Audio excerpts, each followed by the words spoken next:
The following is part of Cornell Contemporary China Initiative Lecture Series under the Cornell East Asia program. The arguments and viewpoints of this talk belong solely to the speaker.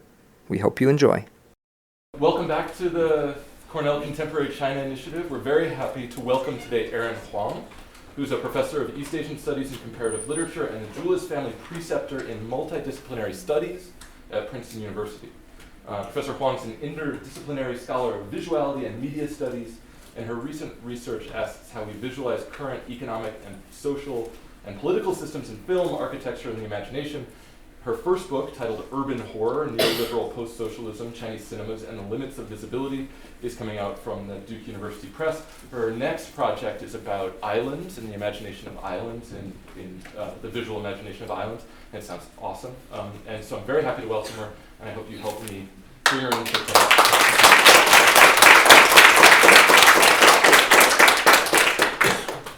Hello everyone, thank you so much for coming, and thank you Nick for that wonderful introduction. I'm really honored to be here today. I'm very excited to share my recent research with you.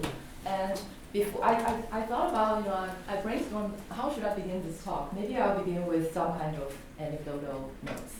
So every time I present on this topic, after the talk there will be a huge debate. People will be saying that, okay, what you're trying to talk about here is not post-socialism in Hong Kong. Maybe it is neoliberalism in Hong Kong. And immediately another group of people will jump up and say, well, Hong Kong was already neoliberal before the handover in 1987. What you're talking about is post-neoliberalism. But another group of people will come out and say, no, because of the recent connection, the new connection between Hong Kong and China, what you are trying to talk about is, state capitalism, right? Or it is market socialism. And some people will say, okay, none of that works. You are actually talking about post-capitalism. So in the end, I really struggled. And I try to kind of retranslate or try to rethink about what is it that's driving or motivating this research. And one thing that I want to share with you at the beginning of the talk today is perhaps, the goal here is not to try to identify exactly which is the right conceptual framework to talk about what we are seeing that is happening in contemporary Hong Kong as well as South China today. Maybe that is not the issue here, right? You can pick any of these terms and then maybe do a good intellectual history or cinematic history about that. So I think rather than, trying to pick a right term, the issue here is we are actually confronting a new global system that lacks a proper name, right? That paralyzes all our existing conceptual framework. So we are left with a bunch of posts and neos. And that's what my talk is trying to do and think through today. And for those of you who are looking for, horror genre movies, this talk is not about that.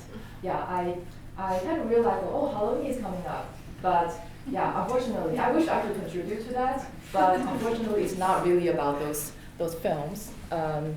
So bear that in mind.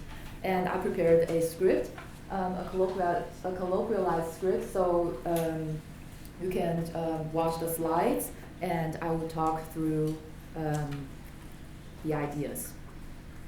So I actually want to begin with a clip, and you can watch the clip and listen to the introduction to this talk.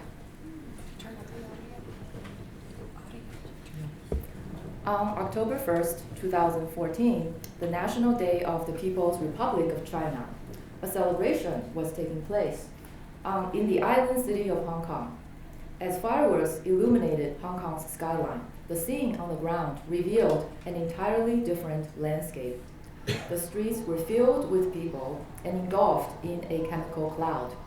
The police began shooting tear gas at the crowd to disperse the nonviolent and unarmed demonstrators demanding for democracy in what is known as the Umbrella Revolution today.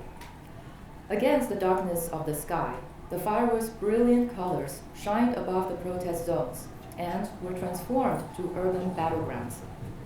Shots were fired and canisters of tear gas flew across crowded protesting sites where irritant chemicals touched and penetrated the demonstrators' bodies. The contrast between the sights and sounds of festivity and the violent police suppression became a haunting juxtaposition in the former British colony, now ruled under China's policy of one country, two systems, where the imaginary coexistence of socialism and capitalism rehearses a futurity, which I theorize as neoliberal post-socialism, referring to a deterritorialized form of post-socialism and a new global system without a proper name that is actively reshaping the lived conditions of the present. So in the opening scene of Chen Ji-wan's Yellowing, a documentary that archives the Hong Kong filmmakers' intimate observations of the protesters and their lived experiences in the Occupy movement, the camera wavers between the spectacles above and below until they are merged in the same frame, contiguous and indistinguishable. The most striking representation of violence the documentary captures is not the physical clash between the police and the protesters, but the evocation of an intensified ecology of violence in a political and economic zone of exception, namely the deployment of a military weapon for peacetime riot control becomes a part of the ordinary, in a milieu where fireworks and tear gas are a part of the same performative spectacle of power. As the Umbrella Revolution rekindled the memories of the 1989 Tiananmen Square massacre in Beijing and fueled speculations about the Chinese government's potential military siege of the city, the Hong Kong police's deployment of tear gas brings new questions to the old narrative discourse on empires and states becoming more humanitarian and benevolent in contemporary Asia.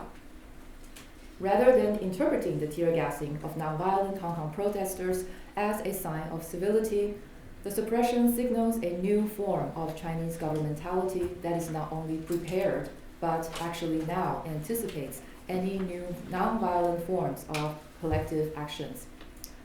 As one of the emergent players in the global urban riot control market and a key supplier of the base chemicals for tear gas production, this form of Chinese governmentality is not simply the expansion of the socialist state, but proposes an iteration of post-socialism that is shaped by neoliberal market forces.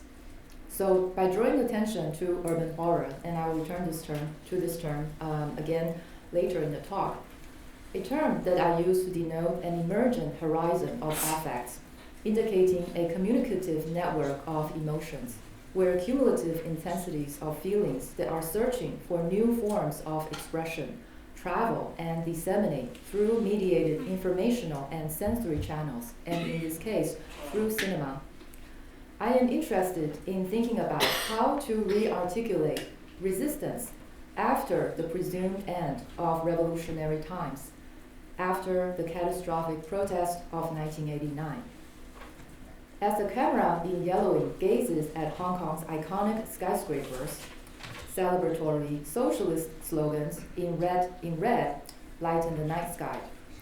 Prosperous nation, flourishing families, 国荣家盛, the slogan says. Yet it is unclear who the families are and what defines wealth and prosperity. Accentuated as a part of the ordinary landscape of post-handover Hong Kong, the image complicates the meaning of one country, two systems. The script in red that is written into the city's architecture suggests a new direction of critical inquiry, specifically a form of post-socialism in a formerly non-socialist region of Asia that is challenging the existing temporal and spatial definitions of post-socialism and demanding new understandings of what the post in post-socialism means and how its flexibility and ambiguity is deployed to dissolve and create new orders in a globally imagined post-socialist world. So in my book, my interest lies in conducting a speculative and deconstructive reading of neoliberal post-socialism, beginning with the People's Republic of China and extending to the discussions and extending the discussion to Hong Kong and Taiwan, while also evoking the vast region in the world beyond where new geopolitical relationships between formerly socialist and capitalist countries are formed in the aftermath of the Cold War. This talk is based on one chapter in my book, but is representative of the direction of research that I want to take, namely the study of the relationship between neoliberalism and a deterritorialized form of post-socialism that is not confined to the national borders of China or other formerly socialist countries. So to give you an idea on what I mean by a deterritorialized form of post-socialism, I want to show us how Hong Kong appears in the recent map of Chinese express railways that dreams of a borderless continental Eurasia. In fact, just last month, on September 23rd, a high-speed rail line called the Vibrant Express began its operation, infrastructurally connecting Hong Kong to Chinese cities such as Shanghai and Beijing. This is in addition to numerous bridges and expressways that already exist between Hong Kong and the special economic zones in South China. For example, and I'm going to play this clip, if you happen to fly over the Hong Kong International Airport, you will now, well, in fact, in the past you can also see this, you will now be able to see the newly completed Hong Kong-Zhuhai-Macau Bridge that opened just a few days ago on October 24th, after 9 years of construction. As the world's longest sea crossings made of suspension bridges, artificial islands, and sea tunnels, it is one of China's mega infrastructure projects that is designed to radically reduce the distance between Hong Kong and the factory cities across the Chinese border and to materialize the imaginary urban future called the Greater Bay Area. In fact, the mass dream of an integrated urban futurity doesn't really stop at the borders of China, but expands worldwide, reconnecting China to Asia, Europe, Africa, and beyond, if we consider the future road and maritime map of China's Belt and Road Initiative that borrows and reinvents the metaphor of the Silk Road. By looking at the title of my talk today, Post-Socialism in Hong Kong, you might be wondering by now, what exactly is the relationship between my two keywords? Indeed, I have received comments in the past, which I sincerely appreciate, to remind me that Hong Kong was not a socialist country, and therefore cannot have a post-socialist history. However, I think there are two different kinds of post-socialist histories that exist, and the distinction between them is what I am interested in thinking about. The first one is more familiar. Post-socialism refers to the historical transformation of the juridical, economic, and political structures of formerly socialist states and societies. In this definition, the political geography of the post-Cold War world is imagined based on the divisions and borders from the Cold War era, where the world is divided into the East and West, and the socialist and the capitalist bloc countries. However, as Professor Shi Shumei says, who teaches at UCLA, in an essay that critically questions what the post in post-socialism means, she says, and here I quote, "The collapse of the Soviet Empire and the end of the Cold War reconfigured the world in specific ways. In a broader sense, post-socialism ought to be considered as a condition affecting the entire world." In Shi's understanding, the post in post-socialism is a global imaginary that not only refers to the end of socialism as a political regime in formerly socialist countries, but also a pivotal shift in how the relations between socialist and capitalist countries are imagined after the collapse of the Cold War divide. So, although I don't have enough time to go into the details, and I know you won't have time to read the slides, which can be really frustrating, but I want to still quickly show you the transformation of the meaning of the post from the 1980s to the present, and I hope you can just listen and follow the main ideas. From Erich Derlich, a very well-known Chinese historian of China, writing before the Tiananmen Square massacre in 1989, post-socialism refers to, quote, a radical vision of the future beyond what we have understood over the last century by the concept of socialism. So to translate what he's saying for us, post-socialism here refers to a fairly open, hopeful vision of the future that rethinks socialism in a new and more creative way. So this is before 1989.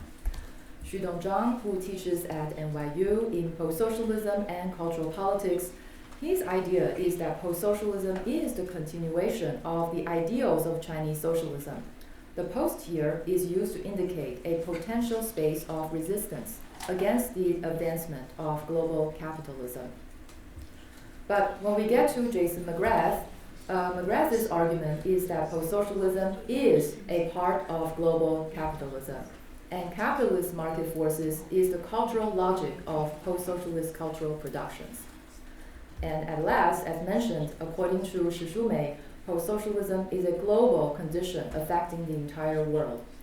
So to sum this up for us a little, by looking at the intellectual history in US-based English language scholarship, the post in post-socialism is becoming less ambiguous and idealized, and more a synonym of global capitalism. However, you might ask, is then post-socialism a concept in circulation in China? And how is it used and defined since, as we know, China is still a socialist country? So this is a question that Professor Xudong Zhang's books address, and you can find the answers there.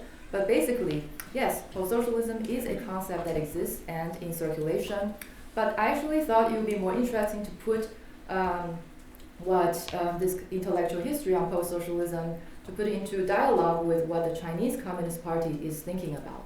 For example, from Li Guibing of the Contemporary Marxism Institute, it is suggested that the party's Translation Bureau is interested not in post-socialism, but the concept of post-capitalism.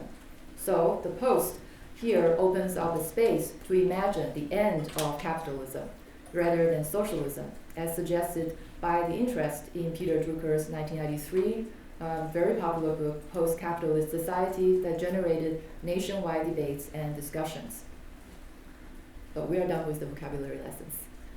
From this brief vocabulary lesson on the shifting meanings of the post, the second definition of post-socialism that I'm interested in as a global condition and imaginary stood out to me as the question, or a few questions, as you can see here. If, in the field of intellectual history, the post in post-socialism created a cultural space where new discourses of knowledge and historical archaeology are pursued, my question is, well, what is the post doing in fields outside of intellectual history? For example, in the post-Cold War transcontinental urban revolution, in creating the new schemes of economic and political integration, and in the new methods and technologies of war. For me, the study of neoliberal post-socialism is distinguished from the historical and archaeological studies of socialism.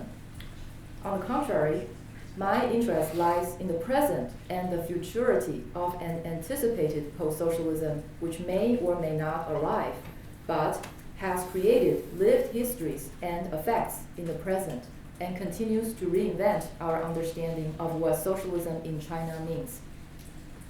Therefore, by examining post-socialism in Hong Kong, my goal is to ask, how is the post imagined, planned, and deployed by formerly socialist and non-socialist countries in experiments of governing techniques and a new economic rationality that is radically reshaping the geopolitical and geographical landscape of the world? And to add a more specific focus, I want to now transition to a discussion of zone urbanism and an example of post-socialism in Hong Kong, and trace what I theorize as the emergence of a cinematic aesthetics and the forces of resistance that I call urban horror. What is urban horror? And how is it a cinematic aesthetics of resistance? What do we mean by resistance? And how is cinema a part of an emergent horizon of affects in the era of the post? Many questions.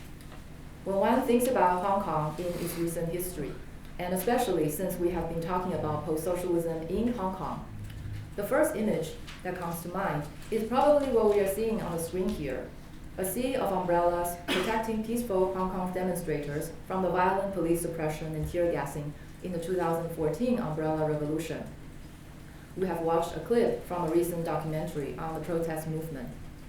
But now I want to take us to post-handover or post-1997 Hong Kong cinema, a time period in Hong Kong film history that is dominated by the narrative of decline as Hong Kong filmmakers emigrate to China to make blockbuster co-productions that tailor to the Chinese audience, and the sentiment of Hong Kong culture's disappearance is intensified.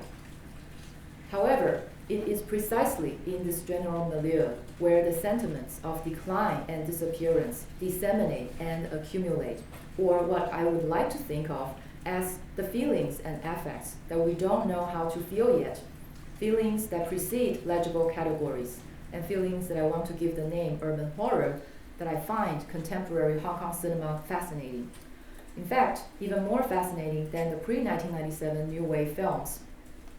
The reason that I say this is because before Hong Kong's handover to China, Hong Kong was a part of the British Empire and confronted a European colonial regime that controlled different aspects of Hong Kong society and culture.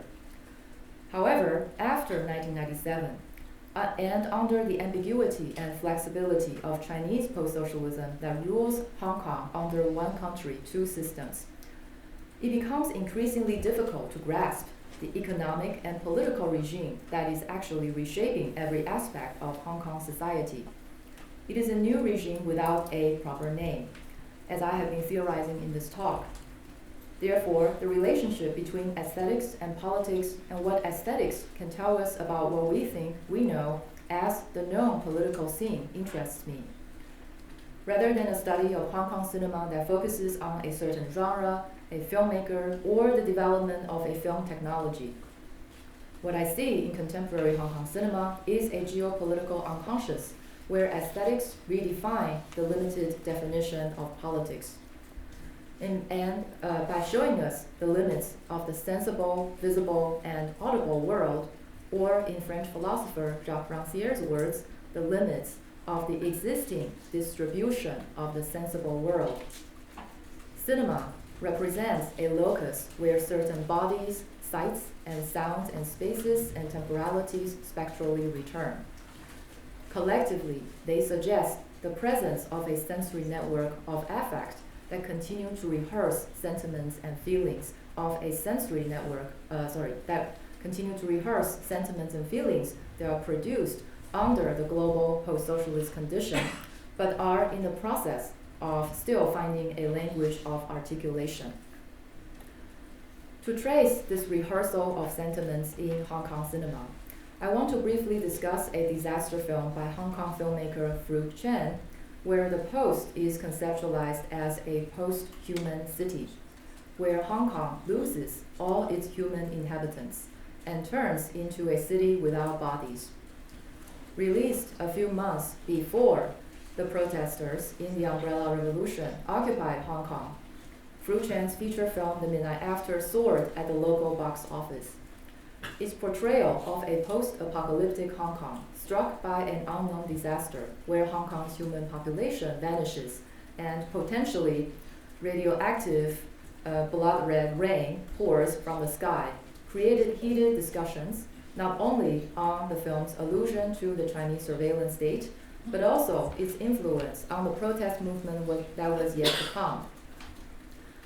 In the years following Hong Kong's handover to China in 1997, the end of European colonial rule in Asia and the arrival of Chinese post-socialism have created new imaginaries of the post that remain unexamined. The Umbrella Revolution represents the occasion where manifest demands for Hong Kong's political sovereignty and democracy were made. Yet, the image of unarmed citizens inadequately protecting themselves with everyday objects, in this case umbrellas, goggles, facial masks, etc., and taking action against an unknown crisis was already circulating in the public sphere a few months before the police began attacking the demonstrators. Rather than attributing the origin of the Umbrella Revolution to the Chinese government's intervention in Hong Kong's electoral system. This is a more familiar narrative about how the Umbrella Revolution took place. So rather than doing that, I'm more interested in speculating a way of seeing post-1997 Hong Kong cinema as a nuanced and complex cultural landscape where the accumulation of affects, sentiments, and feelings can be seen in a variety of genres and texts that experiment with the aesthetics of urban horror, where the gap between a defamiliarized urban landscape and cognition is deployed in the rehearsal of a future revolution. Through the evocation of urban horror, not as an established genre, but the creation of a horizon of public sentiments, the imaginaries of the post in Hong Kong are translated into different forms of action and inaction. To give you more information about the film, the time is after midnight. A group of ordinary Hong Kong people who board a van bus from Mongkok in downtown to Tai Po, a little bit to the northeast, is struck with an unimaginable disaster. In the blink of an eye, Hong Kong and the world's population disappear, leaving behind a group of strangers on a van and an empty city. As the survivors die one after another, their bodies lost to self-combustion and other unspecified illnesses, the uncertainty of the crisis, which is a totality the film never makes clear, gradually brings together a divided group who are last seen on their way to search for the truth in the red van that have been attacked by an unidentified group wearing black military gas masks, which is a scene that bears an uncanny resemblance to the police suppression in the Umbrella Revolution. Through the film, Hong Kong is conceptualized as a city without bodies, where the architecture of the city is immaculately preserved, yet its designated functions are temporarily suspended. The film opens up the relationship between cities and bodies as a site of tension. A scene where the disaster turns into a source of psychological energy and relief rather than stress proposes the question of embodiment in the zone of exception. For example, in the midst of a crisis, the van driver who spends his life in the perpetual mode of transit on infrastructural roadways is seen exiting the van after it runs out of gas. And we can watch a short clip here. With a wondrous spirit and a broad smile on his face, he begins dancing on the highway, his feet touching and playing with the road signs on the ground. In a city that has lost its human inhabitants, new relationships between bodies and cities are formed, whereas the film's portrayal of citizens in goggles and masks protecting themselves against the unknown is arguably a psychological rehearsal of an anticipated conflict that was later actualized in the Umbrella Revolution. The van driver stands on the highway, which, what kind of space is a highway, right? It is a replicable non-place without history and identity, and a space that proliferates in the capitalist expansion. So the dance mirrors the Umbrella Revolution protesters' desire to reimagine the conditions of their embodiment in a city. For example, by setting up tent cities with addresses and by growing a garden in the middle of Hong Kong's financial district during the Umbrella Revolution. Rather than sensationalized spectacle of urban destruction, the image of the disaster that the film supplies opens up a set of Marxist phenomenological questions that I explore in the longer book chapter. And what does this mean? This means the relationship between bodies and space, phenomenology, and Marxist urban theory in the works of Maurice Merleau-Ponty and Henri Lefebvre. Both were writing in the post-war era and thinking about the relationship between Marxism and phenomenology as a way of critiquing various systems of Cold War violence. Marxist phenomenology is about bringing these two methodologies together and to ask critical questions about the role of the body as a surface of perception and a site of political domination and resistance. So I'm actually skipping the theoretical part here, but if you want to have an example to think about, we can return to the midnight after and think about the van driver's dance as a performative Marxist phenomenology, where the body is used to reimagine a new mode of embodiment. As the dancing body suspends the capitalist rhythm of circulation and movement in a space of speed, like the highway, we suddenly become aware of, for the first time, how our everyday life movement is ingrained in a capitalist logistics timetable, and how neoliberal post-socialism has been shaping every single movement and definition of our bodies, in addition to our psychological consciousness. So that is an example of Marxist phenomenology. Therefore, by invoking the concept of urban horror, my interest lies not in the study of the horror genre in Sinophone cinemas, which would be taking a genre convention that is already defined in the aesthetic and economic conventions of Hollywood and mapping those onto the Sinophone world. Rather than a study of genre, I am more interested in theorizing and uncovering a Marxian approach to affect and sensory perception, and to show that what we think of as individual affect, right, in this case, horror, this kind of assumption or thinking about individual affect is actually socially conditioned and produced. So I want to think about how affects are socially conditioned and produced, and how they tell us a history about our contemporary world that cannot otherwise be told. So that is the goal. You might be wondering, where did this emphasis on horror came from, and how is it a part of Marxist inquiry? Drawing from Friedrich Engels' The Conditions of the Working Class in England, a text that Engels wrote in the mid-19th century, where he portrays the factory town of Manchester as a phenomenological encounter with the industrial city, and where he cites the horrid sights, sounds, and smells of industrialization. Horror, in his usage, does not refer to a sentiment and feeling that is somehow biological or innate, but is indicative of a sensory network and affective channel created specifically in the industrial epoch. For him, the conditions of the working class he encountered evoke and communicate an industrial horror that was created in the modern era. Therefore, in my book, the task is not to take horror as we think we know it, right, as this kind of elusively defined physical fright or fear as the framework, and try to read a set of film texts. That's not the goal. Rather than that, it is really more about collecting a wide spectrum of sentiments and feelings that explore, well, what does horror mean in the post-socialist world? And what are the images, people, temporalities, and spaces that are associated with the production of horror?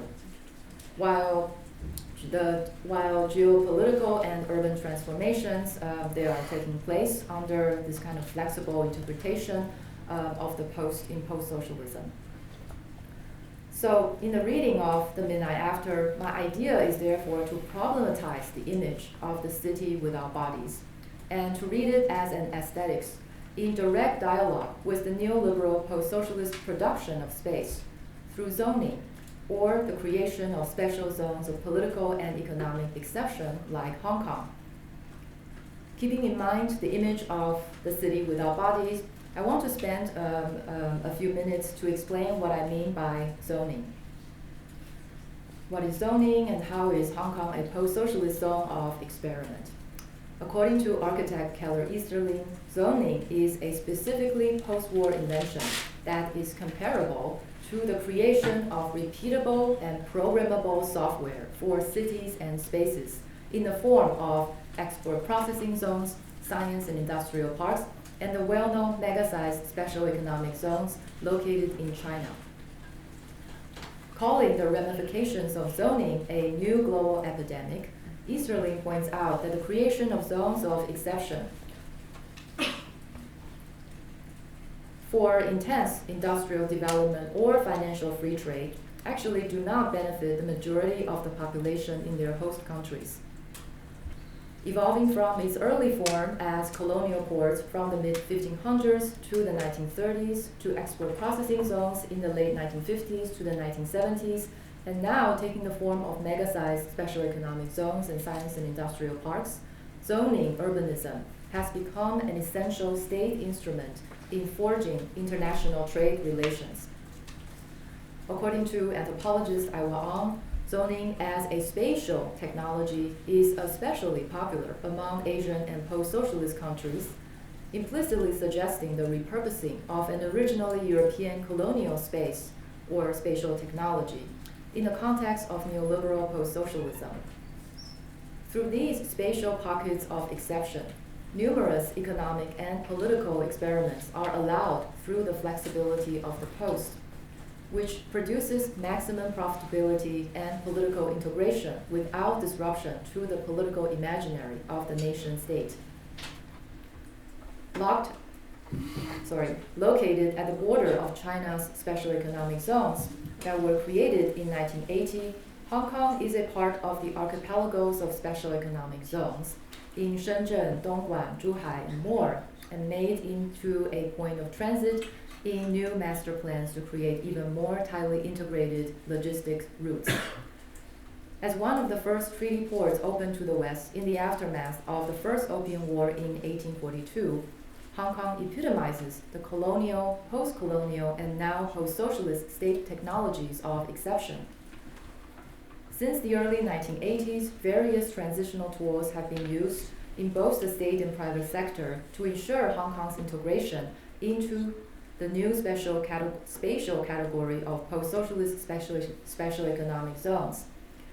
These include the controversial construction of the new Hong Kong International Airport, the expansion of the container port, and also numerous bridges and expressways connecting Hong Kong to Chinese cities on the mainland that we already mentioned at the beginning of this talk. So to put it very simply, the imaginary of the post in Chinese post-socialism is materialized through an infrastructural revolution, both physical and financial, that spectacularizes the condition of exception. Then, how do we see these are the bigger historical contexts that I am trying to think about, and they frame my understanding of contemporary Hong Kong cinema.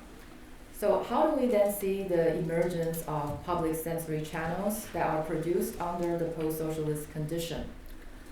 From a survey of post-1997 Hong Kong cinema, Hong Kong's cultural landscape is plagued with anxieties over its drastically fluctuating real estate housing market and the value of land. 1997 not only refers to the handover of political sovereignty to China, but also the Asian financial crisis of 1997 that plummeted real estate values to an all-time low before climbing back up to record-breaking highs in recent years. Exceeding common sense perceptions, the condition of post-socialism in Hong Kong is creating new distinctive modalities of vision. The image of the city without bodies in the midnight after, where the van driver happily touches the city, leaving behind his footprint, echoes a number of home property ownership films produced in the 2000s. For example, in Peng Ho Cheng's Dream Home, and I'm going to play us the opening credit scene from the film. Dream Home, or Victoria No. 1, referring to a street address in the Cantonese title. The film spectacularizes bodily violence, and I skipped those scenes. I don't know why, because I feel like that doesn't really reflect the horror that I am trying to think through. The film spectacularizes bodily violence, where the camera meticulously and excessively emphasizes on the female protagonist's violent act of cutting open, suffocating, and slashing the bodies of the residents in Victoria No. 1 for the purpose of lowering the property's market value so she can afford to buy it. The hypervisibility of bodily violence evokes a pattern of impasses where the city becomes an incomprehensible sight, where vision doesn't translate into cognition. In a home ownership film supposedly supplying the trope of revelation and a new representation of contemporary Hong Kong, the scenes of violence creates a new kind of opacity, where the landscape of Hong Kong recedes into abstraction, distant and unattainable. So that, I think, is really kind of captured in this way of representing the city in the opening credit scene. And I also want to show us the ending scene from the film.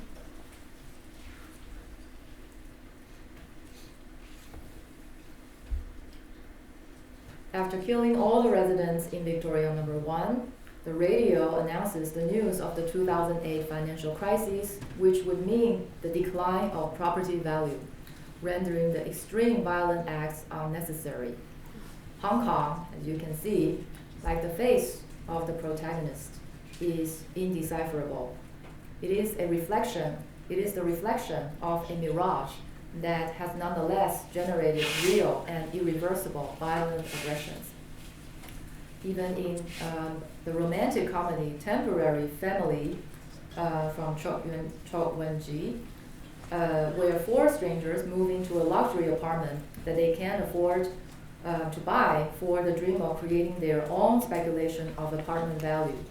The film again begins with the abstract geometric landscape composed of an urban space, fragmented by the infinite extensions of lines and units, where the place of the human body becomes paradoxically unimaginable in the space for habiting. Appearing in a variety of genres and aesthetic styles, residential apartments that supposedly signify concrete belongingness and local residency turns into the stand-in, or the visual substitute for the invisible infrastructure of land speculation and capital flow, as Hong Kong is increasingly transformed into an abstract logistical space that satisfies the need for the uninterrupted movement of goods, people, money, and speculation. The reappearance of the image of city without bodies across different genres gives us a way to think about the circulation of urban horror, or these not yet articulable feelings and sentiments that is searching for a form of expression, and to a certain extent already rehearsing and accumulating the forces of resistance that may or may not translate into embodied actions. So to end, rather than thinking about this type of mediated accumulation of affect as some kind of utopian thought, I find Professor Ray Chow's theorization of what reality means in what she's calling as the era of hyper-mediality interesting and productive. The umbrella revolution is on one hand an Occupy movement, where the protesters' bodies gather in a space that transforms its meanings. And on the other, it is also a mediated revolution, meaning it's a revolution that is intensified by the deployment of live streaming and instant updates through social media. As Ray Chow argues in the theorization of transmedial entanglements, reality in the contemporary world of hypermediality should be treated as the mobile assemblage and movements across different entangled media and cultural platforms. The time period my book examines corresponds not only to major shifts in the geopolitical relations in Sinophone Asia after the Cold War, but also to a transnational media revolution. From the invention of the VHS in the late 1970s that destroyed the Asian film market due to the prevalence of piracy, to the ubiquity of digital recording technologies in the 1990s that changed the logic of recording from reproduction to intervention and manipulation. The era of global post-socialism coincides with a time of radical transformation in the meaning of the image. As Chow describes, what the world is experiencing is a collapse of the time lag between the world and its capture. Reality is made for the image rather than the reverse. This statement highlights how little we actually know about the potential futures of the image, which I use as an approximate term for the transmedial and multisensory spectrum of perception that suggests a possible revolution of the sensible world and the political world. The challenge that confronts the contemporary world as newer technologies of image capture and distribution continue to accelerate image reproduction and circulation is no longer the question of what is true or false, Rather, as the notion of a totalizing reality crumbles, the more urgent task is to acknowledge that the image has become the condition of reality before reality can be real.